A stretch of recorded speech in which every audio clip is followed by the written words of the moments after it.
niftymania.com এখানে গেলে আপনি দেখবেন নিফটি 50। এই নিফটি 50-তে ক্লিক করুন।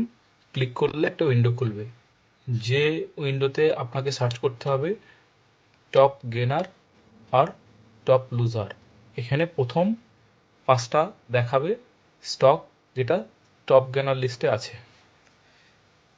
লাস্ট যে ট্রেডিং ডে হয়েছে সেখানে যেটা ছিল, ACL ছিল, টেক মহিন্দ্রা ছিল, টাটা কনজিউমার, উইপ্রো আর ইনফোসিস। টপ 5 লুজারের কি আছে দেখুন। এখানে টপ 5 লুজারে আছে Asian paint, Eicher motors, Sun pharma, eternal, Bajaj auto.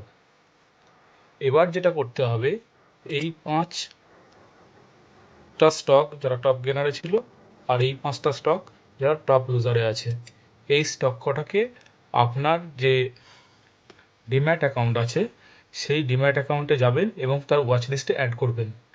আমি ভিডিওটা পজ করে অ্যাড করে আপনাদেরকে দেখাচ্ছি। অ্যাঞ্জেলনে গেলাম, অ্যাড স্টকে গিয়ে এই 5টা স্টককে আমি অ্যাড করব আর 5টা লুজারকে অ্যাড করব, মোট 10টা স্টক হবে।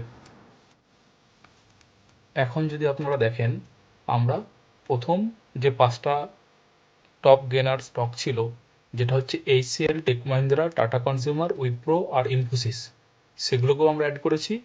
এবং টপ 5 লুজার যে স্টক ছিল Asian paint, Eicher motors, Sun pharma, Eternal আর বাজাজ অটো, সে কটাকেও অ্যাড করেছি আমরা। তো এখানে যদি আপনি এই লিস্টটা দেখতে পারেন, টপ 5 কিন্তু 4টে স্টক কিন্তু হচ্ছে আপনার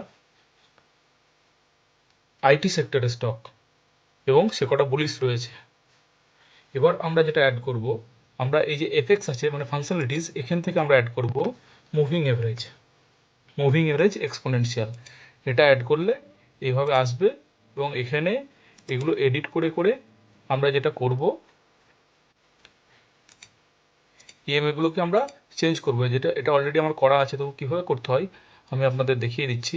এটাতে ক্লিক করবেন, সেটিংসে যাবেন, এখানে 200 লিখবেন, এটা 200 ইএমএ হবে। আর এই স্মুথিং লাইন যেটা আছে সেটাকে করবেন ইএমএ, এটা তাহলে 200 হয়ে যাবে। আর এটার ক্ষেত্রে যদি যান, সেটিংসে যাবেন, ক্লিক করবেন, এটা 50 ইএমএতে করা আছে। আর আমরা ইন্টারডের জন্য নিয়েছি যেটা 15 মিনিট চার্ট নিয়েছি, এটা 15 মিনিটের ক্যান্ডেল রয়েছে। এবার অ্যাকর্ডিং টু আপনার যে সেট আছে সেই সেট অনুযায়ী আপনি ট্রেড করবেন। এগুলো বুলিশ ট্রেড হবে, আর যেগুলো নেগেটিভ আছে মানে টপ লুজারের লিস্ট থেকে, সেগুলো থেকে আপনি বিয়ারিশ ট্রেড নিতে পারেন according to your set up. এবং এগুলো দেখবেন, যেভাবে যেভাবে আপনার সেট আপ আছে সেভাবে আপনি রিয়াক্ট করবেন, কোনো কিছু প্রেডিক্ট করার দরকার নেই। আপনি চার্ট দেখতে থাকুন, বুঝতে পারবেন জিনিসগুলো কি হয়েছে। Thank you.